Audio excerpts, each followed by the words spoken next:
बिस्मिल्लाहिर्रहमानिर्रहीम। अस्सलाम वालेकुम। मैं हूं गुलफाम चौधरी। मैं इस वक्त मौजूद हूं ATC के बाहर, जहां पर आज अहम दो केसेस की समाअत थी।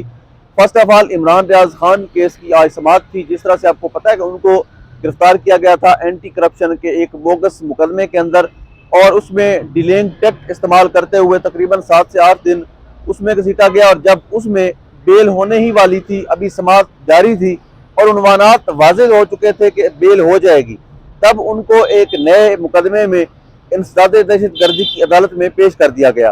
और उन पर इल्ज़ाम था कि जब जमान पार्क में पुलिस आई थी गिरफ्तार करने इमरान खान साहब को, वहाँ पर जो है वो मौजूद थे और वहाँ पर जो लोगों को इश्तियाल दिलवाया और फलां फलां इस तरह के बिल्कुल बेबुनियाद से इल्ज़ाम लगाए गए थे इमरान रियाज खान के ऊपर।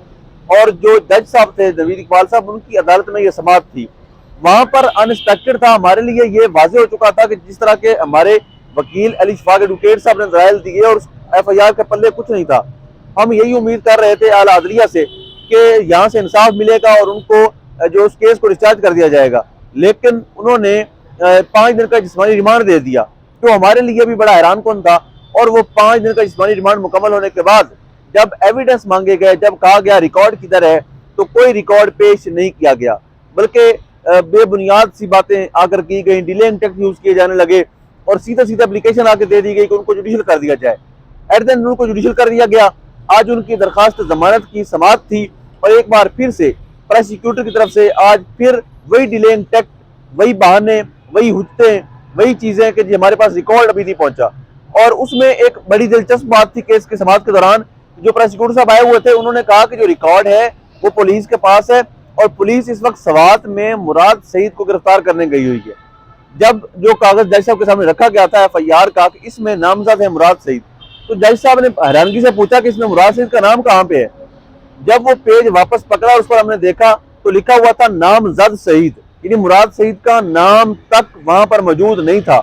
लेकिन सिर्फ इमरान रियाज खान केस में डिलेइंग टेक्ट यूज करते हुए उन्होंने वहां पर यह बहाना पेश किया था। तो वो सवात के अंदर पुलिस गई है और एक सवाल जो अली शफाक एडवोकेट साहब की तरफ से किया गया कि अगर पुलिस सवात में रेड करने गई है तो सवाल ये है कि वो सारे के सारे रिकॉर्ड अपनी बगल में डालकर चली गई है, वो कहाँ पर है रिकॉर्ड।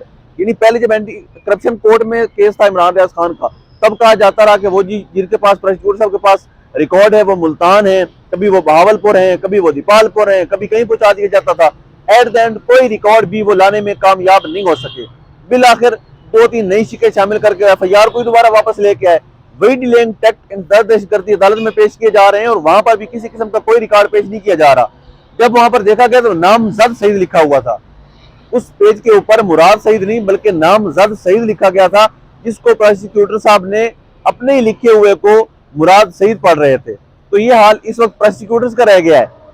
अब मुझे बताइए कि ऐसी सूरत हाल में अदलिया क्या जो हक बनता है कि ऐसे बोगस मुकदमात को उड़ा देना चाहिए, लेकिन फिर भी इंसदाद दहशतगर्दी की अदालत ने आज एक बार फिर उनको 24 घंटे का टाइम दिया और कल 9 बजे तक उनको कहा कि आप यहाँ पर रिकॉर्ड पेश करें, और अगर रिकॉर्ड पेश नहीं किया जाता तो उनको कल हम इस पर फैसला दे देंगे।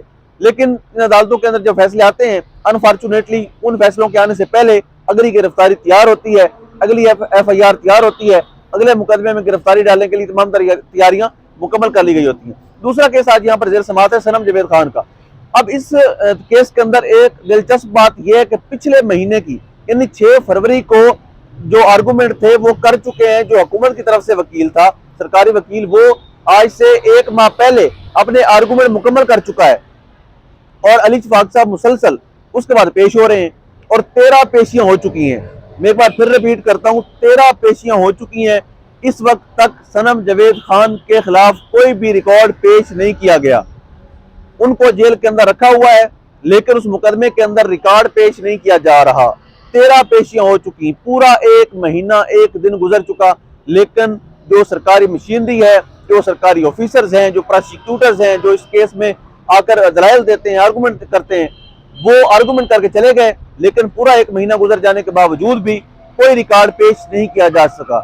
तो अनफॉर्चुनेटली मुझे ये कहना पड़ रहा है कि अदलिया में शायद अब वो हिम्मत, वो जुर्रत, वो ताकत नहीं रही कि वो बेगुनाह जो बंदा साबित हो जाए उसको जमानत दे सकें, उसको रिहा कर सकें। और जब ये जमानत देते हैं तो अगले केस में जब गिरफ्तार करके दोबारा इन्हीं के सामने पेश किया जाता है तो उसके ऊपर भी कोई जज ये सवाल नहीं करता कि भाई इसी मुल्जिम को मैंने 1 में जमानत दी है, 2 में दी है, 3 में दी है, मेरे सामने आप 8वीं दफा लेके आ रहे हैं। ये सवाल यहाँ पर बिल्कुल भी नहीं किया जा रहा जो यहाँ पर होना चाहिए। पर सूरत देखते हैं कि अब इमरान रियाज खान केस के हवाले से कल क्या अपडेट होती है। और सरम जवेद खान साहबा के हवाले से अभी जो वकला है और उनकी फैमिली है वो कमरा अदालत में मौजूद है, लेकिन जज साहब ताहाल वहां पर नहीं पहुंचे, अपने चैम्बर में मौजूद है, लेकिन कोर्ट में इस वक्त तक वो नहीं आए। पिछले 3 घंटे से इंतजार जारी है। अल्लाह पाक वतन अजीज का हामी और नासिर हो। पाकिस्तान जिंदाबाद।